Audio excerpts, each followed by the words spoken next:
Assalamualaikum warahmatullahi wabarakatuh. Halo semuanya. Jadi di video kali ini kita bakal belajar tentang perulangan atau looping. Tapi sebelum kita belajar banyak tentang ini, kita perlu tahu dulu konsepnya. Kayak biasa, apa itu looping dan buat apa sih itu looping? Kenapa kita perlu pakai, gunanya buat apa kalau pakai looping itu? Nah, looping ini bakal berguna banget, bakal ngebantu banget kalau kita lagi ngoding program yang di dalam program itu ada instruksi yang sama. Bukan sama sih, lebih ke mirip. Instruksi itu mirip, tapi dibutuhinnya berkali-kali instruksi itu. Contohnya kayak gimana? Biar nggak bingung, di sini saya udah buat contohnya. Nah, misal saya pengen buat program sederhana yang dia nampilin ke layar, mencetak gitu ya, perulangan ke-1, ke-2, perulangan ke-3 sampai ke perulangan ke-10.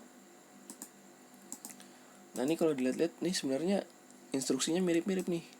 Dia kayak mencetak dari sini ke sini nih mirip-mirip nih, ya kan? Sampai ke perulangan ke-10 ini nggak berubah. Cuman si 10-nya, 9-nya atau ujungnya doang yang berubah. Ini kalau kita pakai cara manualnya kayak gini nih. Print perulangan ke-1, print perulangan ke-2 gini ya. Ke-3, ke-4, ke-5 sampai ke-10 gini. Ya kalau paling gampangnya sih kalau kita pakai cara manual ini copy paste lah ya. Ini misal di sini saya copy terus paste, terus di sini ganti dari 1 ke 2 gitu. Terus copy paste lagi sampai perulangan ke 10 gitu. Kalau nyampe 10 doang sih kayaknya masih lumayan nggak repot lah ya. Tapi gimana kalau kita perlu ngelakuin instruksi yang sama sampai 100 kali? Loh, emang mungkin kita bakal butuhin instruksi yang sama sampai 100 kali? Mungkin aja. Contohnya gimana? Contohnya misal kita pengen buat program yang misal nih kita ada sebuah folder album gitu. Nah, di dalamnya itu ada misalnya ada 100 atau bahkan 500 atau bahkan ribuan foto. Dan fotonya itu bentuknya gini nih. Apa sih namanya ini? Portrait ya. Portrait. Pokoknya berdiri gini lah. Saya lupa juga portrait atau landscape, tapi kayaknya portrait ini. Nah, kita nih pengen buat yang tadinya portrait ini kita resize fotonya itu jadi kotak dengan script yang kita buat. Misal nih kita ada folder, terus masing-masing fotonya dimasukin ke script, terus hasil dari script ini bakal bakal ngebuat foto yang baru dengan ukuran kotak kayak gini nih. Misal fotonya ada 1000, berarti logikanya kalau kita buat manual kayak gini. Misal di sini asumsinya udah ada function atau method buat nge-resize sebuah foto gitu ya. Anggaplah udah ada ini fungsinya nih, resize ini.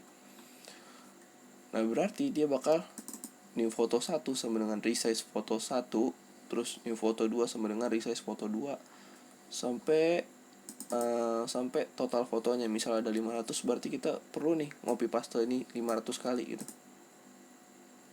Kalau misalnya ada 1000, kita copy paste ginian sampai 1000 kali gitu. Bakal pegel banget, bakal gempor banget kalau kita manual kayak gini. Terus kalau pakai looping gimana nih? Kalau pakai looping, langkah pertama itu yang perlu kita lakuin, kita pilih dulu tipe looping, mau pakai looping yang mana gitu. Kebetulan di playlist ini bakal dipelajarin 3 tipe looping. Karena yang saya tahu cuma 3, mungkin ada lagi ya. Kayaknya nggak ada sih, cuma 3 ini aja. While, do while, sama for. Dan yang di video kali ini, di video pertama ini saya bakal bahas looping pakai while.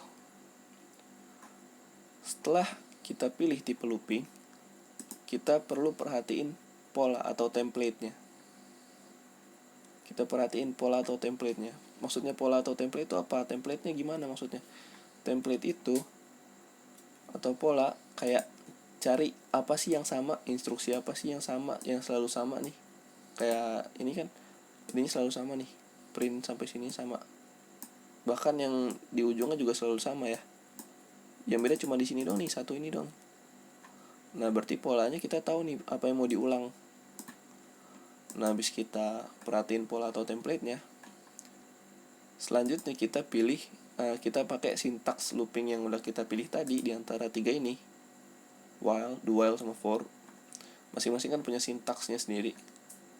Nah, kita pakai sintaksnya, terus masukin pola yang mau diulang. Plus yang berubah ini dari 1, 2, 3 ini. Polanya kita pelajarin juga, kita masukin ke sintaks looping. Maksudnya gimana? Nah, biar nggak bingung.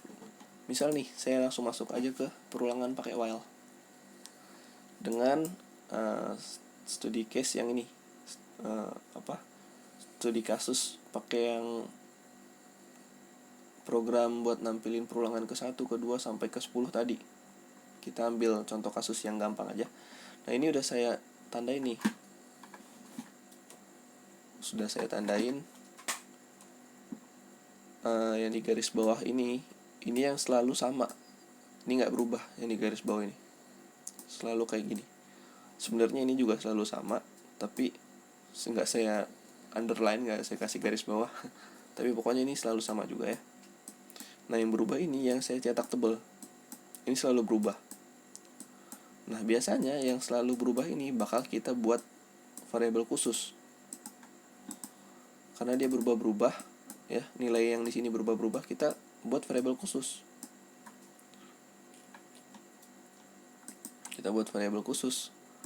Nah, kita buat variabel misal yang berubah-berubah tadi kita jadiin variabel yang namanya variabel counter. Kenapa counter? Karena ini kita perhatiin ya. Kita perhatiin dia ini kayak naik 1, naik 1, naik 1, naik 1, naik 1, naik 1. Nah, itu dia polanya. Si yang berubah ini dia selalu nambah 1, nambah 1, nambah 1, nambah 1 gitu. Makanya saya bilang counter atau kayak penghitung gitu. Nah, karena dia mulainya dari 1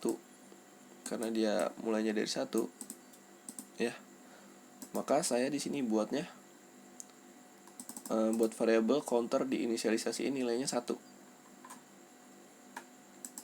Habis kita buat variabel, kita masukin sintaks while. Gimana sintaks while? Sintaksnya itu pertama kita panggil dulu while, terus kita masukin kondisinya, dimana si kondisinya ini harus nilai true, baru dia masuk ke perulangan si while ini. Terus di sini kayak biasa ada titik 2. Setelah itu kita aksi yang di looping ini, jangan lupa kita indentasi satu kali tab dari sini mana ya, ini kan aslinya di sini. Jangan lupa di satu kali tab buat nandain kalau dia ini sebenarnya 1 kali tab atau 2 kali tab, nggak apa-apa asal konsisten sebenarnya. Tapi ini saya buat 2 kali tab biar kelihatan lebih indentasi. Tapi kalau sekali tab juga apa-apa. Nah,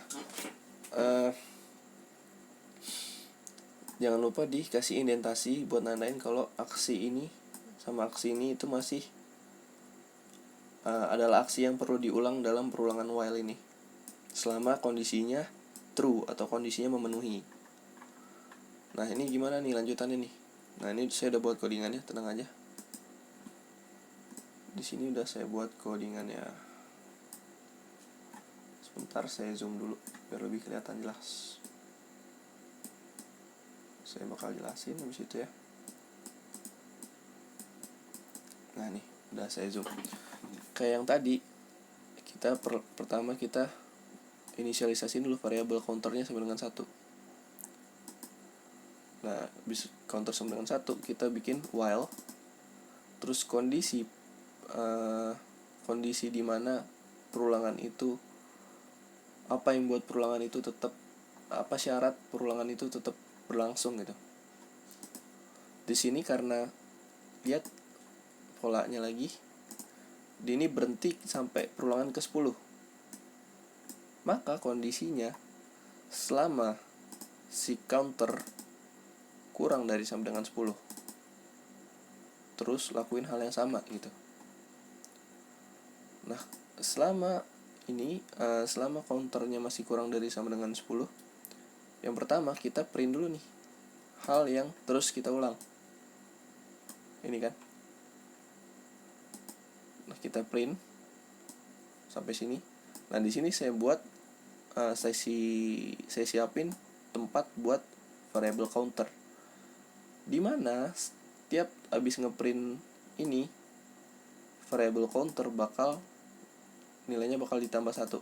Ini paham lah ya maksudnya gimana. Jadi ini awalnya nih variable counternya 1 nih, isinya 1, sama dengan yang tadinya counter 1 ditambah 1 sama dengan 2. Berarti setelah operasi ini, nilai variable counter yang baru sama dengan 2 ya. Jadi ini variable counter sama dengan, karena awalnya dia 1, maka 1 tambah 1 sama dengan 2. Maka nilai counter sekarang 2 gitu. Nah, habis nilai counter sama dengan 2, dia bakal balik lagi ke atas. Cara kerjanya si perulangan itu, setelah blok terakhir di indentasinya ini nih, kalau misalkan ada di sini codingan print bla bla bla gini, dia bodo amat, karena ini nggak masuk ranahnya si while. Yang masuk ranahnya si while itu yang 1 kali indentasi, 1 kali tab gini. Nah, maka habis dia counter sama dengan counter plus 1, berarti counternya nilainya sekarang 1 tambah 1 sama dengan 2. Terus nilai 2 masuk ke variable counter yang baru, maka dia ke atas lagi ngecek. Kan syaratnya selama counter kurang dari sama dengan 10. Nah, sekarang counternya 2, berarti si counternya ini masih memenuhi syarat, masih kurang dari sama dengan 10. Maka dia ngeprint lagi perulangan ke bla bla bla. Sekarang counternya 2, maka ini nilainya bakal jadi 2. Nah, sekarang counter sama dengan counter plus 1, dimana counternya sekarang 2. Nah, sekarang 3 nih. 2 tambah 1 kan sama dengan 3. Berarti sekarang nilai counter masuknya 3. Habis nilai counter jadi 3, dia bakal lanjut lagi ke atas, bakal ke sini ngecek lagi. Selama counter kurang dari sama dengan 10, maka berarti masih masuk perulangan. Sedangkan counter nilainya 3, berarti masih masuk nih, masih memenuhi syarat. Maka dia ngeprint perulangan ke variable counter, dimana counter sekarang 3, berarti ini jadinya 3 ya. Ini jadinya 3 gitu. Lanjut lagi, masukin jadi 4, terus naik lagi ke sini ke while, terus dicetak nih perulangan keempat, terus ditambah 1 jadi 5 ya kan. Naik lagi ke sini, dicek 5 masih kurang dari sama dengan 10. Oke, maka di print lagi perulangan ke-5. Terus ditambahin lagi counternya jadi 6 dicek 6 masih kurang dari sama dengan 10. Oke, sampai gitu, sampai 10. Begitu di sini udah 10, counternya misalnya nilai udah 10. Tapi counter itu kan ini syaratnya counter kurang dari sama dengan 10, berarti 10 masuk. Kalau counter kurang dari 10 berarti 10 nggak masuk. Tapi ini sama dengan 10, berarti 10 termasuk, masih memenuhi syarat gitu. Maka print perulangan ke 10, counter ditambahin. Counter ini sekarang nilainya 10 tambah 1 jadi 11. Nah, begitu 11 dicek ke atas, 11 dicek ke sini, kan ini syaratnya harus kurang dari sama dengan 10, sedangkan 11 itu udah lebih besar daripada 10. Maka udah gak memenuhi syarat dia buat diulang. Ini udah gak memenuhi syarat, maka dia lanjut ke keluar perulangan. Dia bakal ngelakuin instruksi yang ini gitu. Ini kalau kita running ya, hasilnya yang kayak tadi kita mau itu. Nah, ini hasilnya ya.